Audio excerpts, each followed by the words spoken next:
Hey, welcome back. Legendary sports radio icon, the Warrior here from BeyondTheWarrior.com, coming to you live out of the Terry Peranich broadcast studio. As I promised you earlier, I was going to have a spark plug, a guy who's done so much for the Native culture, former Western Professional Hockey League player, a big-time politician up in Lethbridge, Jeremy Thompson. But before we start this, I want you to see this little clip here.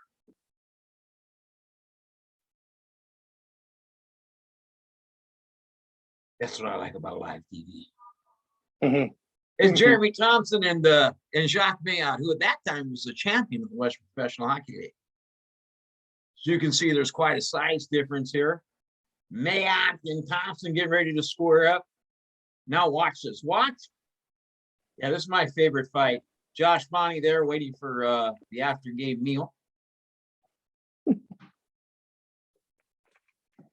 Look, he just feeds Mayotte. He gets that lawnmower going. Mayotte trying not to cover, and then tackles him down. So that's when I was introduced to you. I said, we got a new champ in the WPHL. Look at that hair. It makes me proud. And there's my good buddy right there, Derek Prue.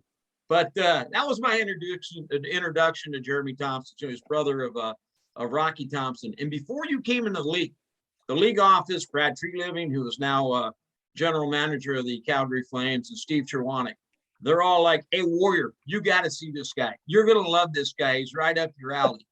And then you guys had Greenlaw and that, I don't know, it's Ryan Anderson or whatever, who was just kind of like a good-looking guy who they let play one shift, and then he could go sit out the rest of the game. Anyway, Jeremy, hey, I don't forget, you know.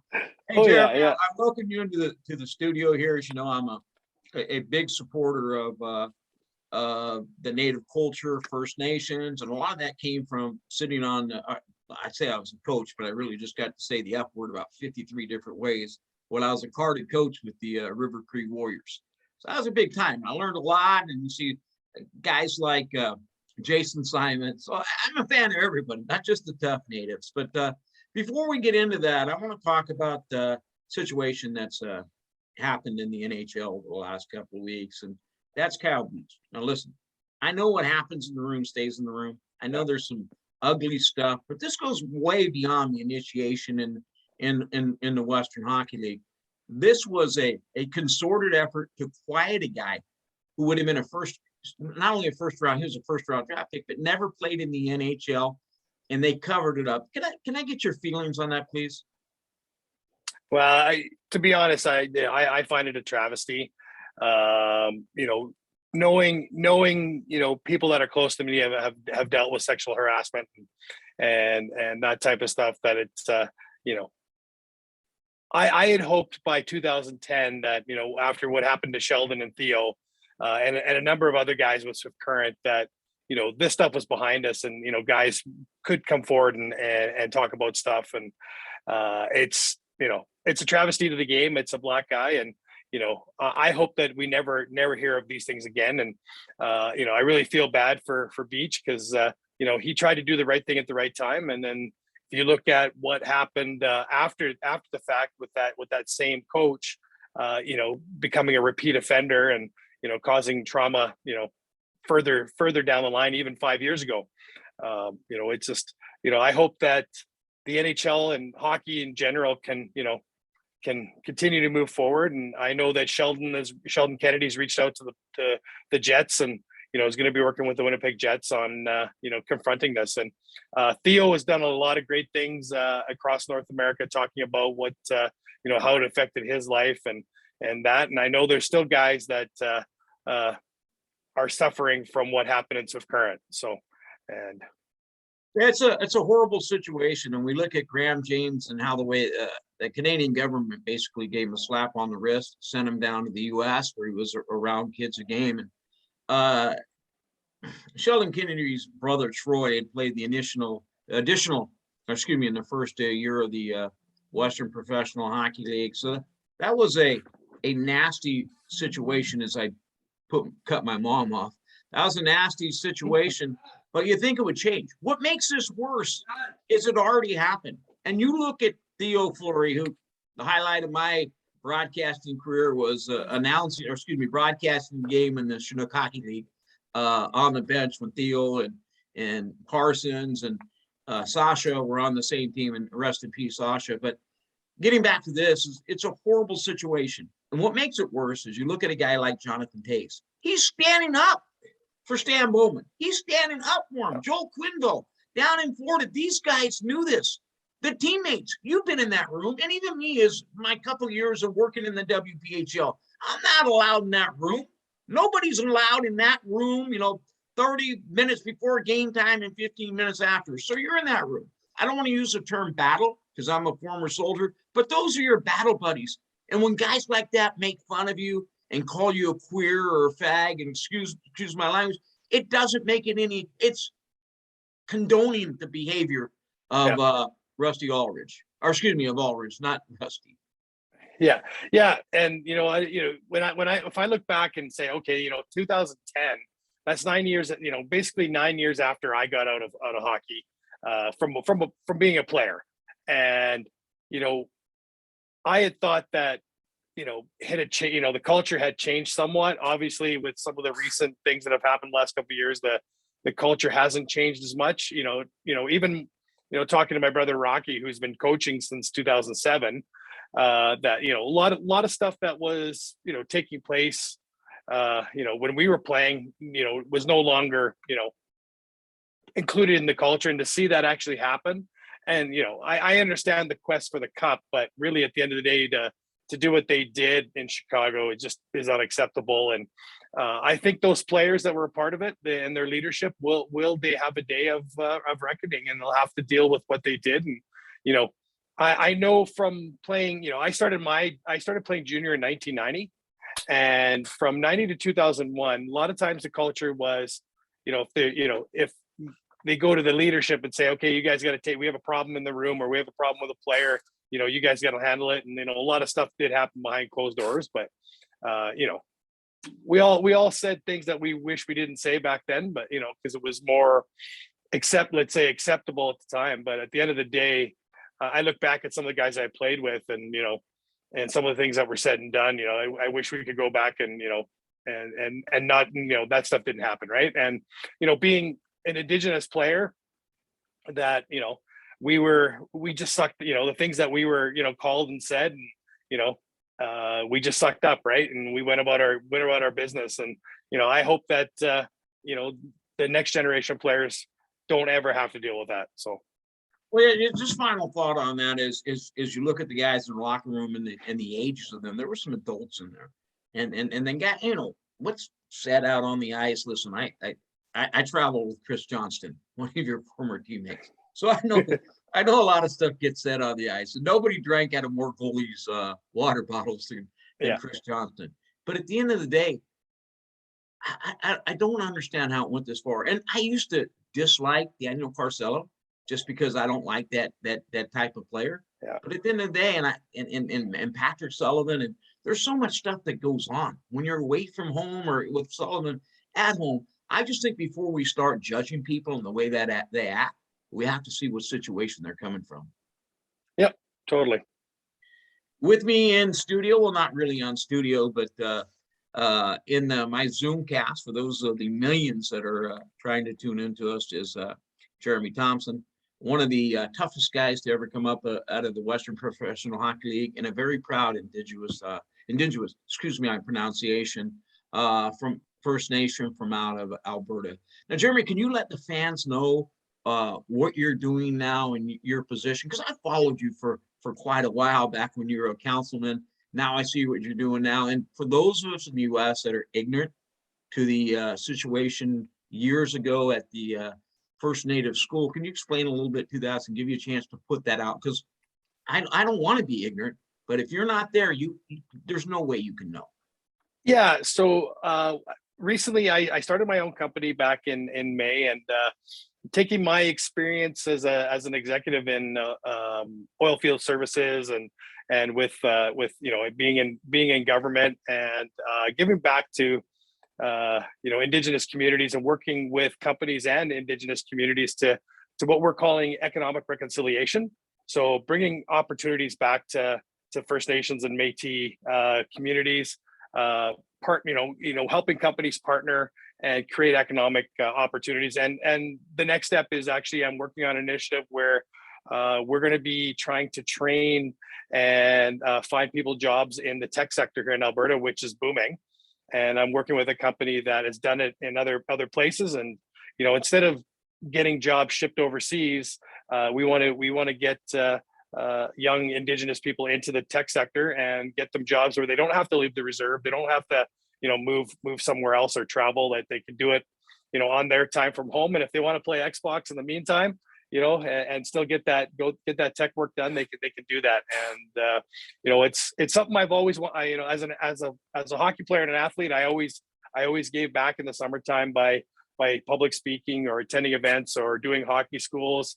I had the pleasure of 2 years doing a Gino Odjick's hockey school, and Gino was a great guy, and always stood up for us, and have a great story about Gino and my brother. So, it's definitely want to give back, and I think there's been an awakening, especially here in Canada, with a lot of people that everybody knew about the residential school system that started in the 1870s and didn't actually close until the last one closed in 1996. And my grandfather went to residential school where Indigenous students were taken from their families and their homes and sent to these schools, and were abused. Their hair was cut. They were my grandfather was given the strap 25 times for speaking his language.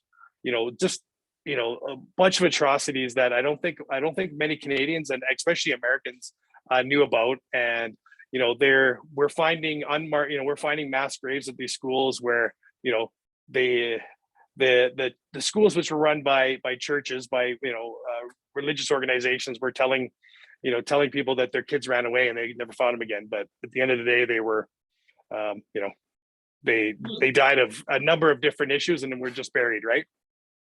You know what? And the reason why I can relate to that story is I'm of Sicilian descent.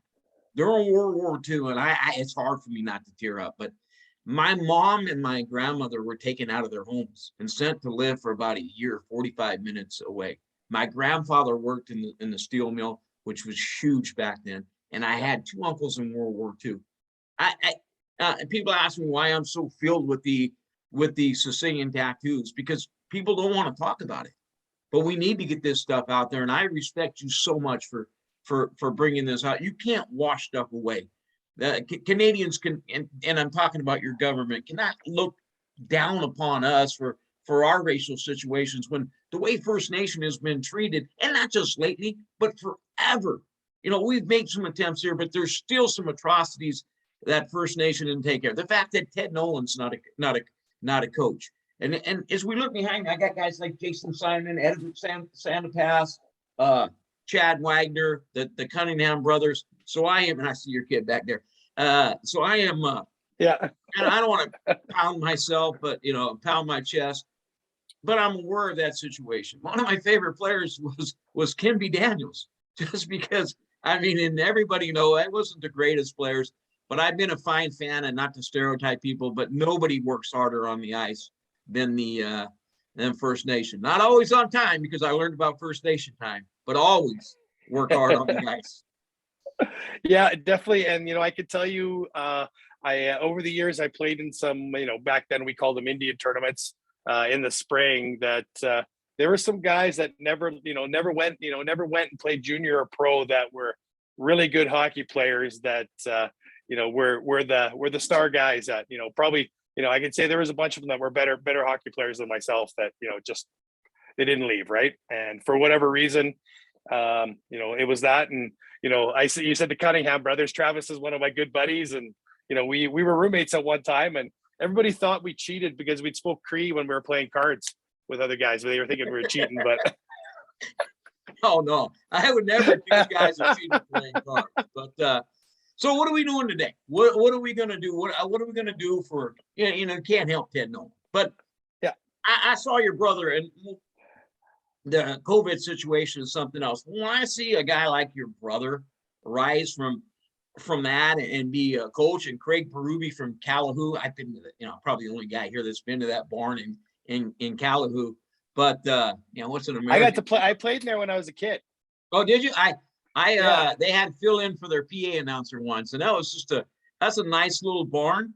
And when I think of Canada, I'll always, not just the Rexall Place or whatever, but I'll remember them little barns. Oh yeah. So I grew up about an hour from Calahoo, and Craig had some cousins that lived in our hometown, and back when we used to have a junior B league there, Calahoo was one of the teams that was in the junior B league. So we'd have Paul Band, Calahoo, Whitecourt,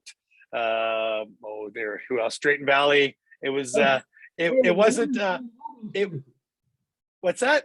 The Warriors been to all those places. My friend's kid, her kids played for Stony Plain, so it'd make that trip, especially initiation, freezing to death at 6 a.m. going up to Drayton Valley or Calahoo. But I always enjoyed it, and like I said, I hate that. Oh yeah, I'm one of my friends in Native or whatever, because it sounds so disingenuous. But nobody, and I'll say it again, nobody works harder than these First Nation kids. I love going to River Cree. I love going to the Paul Band deal and watching these Native tournaments, because they might be buddies, when the horn goes off, but when they're playing, oh, that's some tough kids. Yeah, and we have another generation in our family that's playing junior now, and actually my nephew just started playing this year in the Southern Pro Hockey League. He just finished 4 years at University of Huntsville, Alabama. And now he's a goal scorer though. I think he's had 2 fights in his whole career between junior and NCAA, and he's not a Thompson. He's not there. He's not there. And actually, a good cousin of mine, his son is playing with the Tri-City Americans this year as a 16-year-old, and I feel honored because he asked the Americans and asked the 20-year-old that was wearing my number 24, asked him if he could wear it, and they gave it to him. So he's wearing it. Yeah, he said he's wearing it in my honor. So. Yeah, I have some ties to the Western Hockey League with Danny LaKelt owning the Thunderbirds. And then there's a kid. He's not Native, but he should be. His name is Cade McNeely. And I feel sorry for the guy because he idolizes me. So he calls me and he wants to talk about Marty Melnichek and Sean Legault. But he actually was in Kings Camp. Wasn't drafted. Yeah. He got traded and he was in Kings Camp. But those are the tough guys. And I really wish we could go back to those days when players weren't friends and patting each other on the head before they even have a fight. But anyway, in closing, Jeremy, let's talk a little bit more about you. Yeah. So what do you want to know? And actually, you know what? Like we talked about Rocky and Craig, and Rock will be back, in the near future, and I think you'll see him behind the bench as a head coach. And he had some interviews this summer.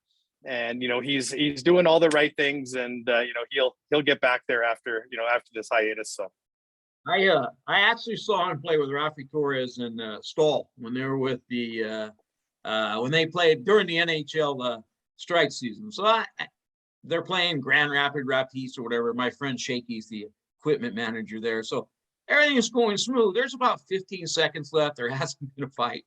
All of a sudden, your brother just starts something out of nowhere. And I don't think it was like to prove a point or anything. I think he looked around, saw all the fans were there, and says, okay, let me give them a little bit of a show. Awesome. But anyway, I so much appreciate taking time out of your day, and I'm glad we got to touch on Rocky. But as soon as we get off here, and it's going to be up Monday, I want guys to go on YouTube. And I want them to look at the Thompson brothers. There's a nice fight where both of you are on the same line brawl. There's a good fight with you and Jeff Rass that lasted about 30 minutes. And then Rocky's legendary as well. Anyway, Thank you so much, Jeremy, for taking time out of your day to come inside Beyond the Warrior, the Terry Perenich broadcast studios. And I look forward to following your family down the road. I didn't realize what a big football fan you are. But that's another story. Thanks again, and good luck to you and your family. And I just want my listeners to know when they're watching an Indigenous or First Nation player, just remember where that guy came from, because the story is better than the X's and O's. Well, thanks for having me, and I appreciate it, and keep up the good work. Appreciate you. Thanks.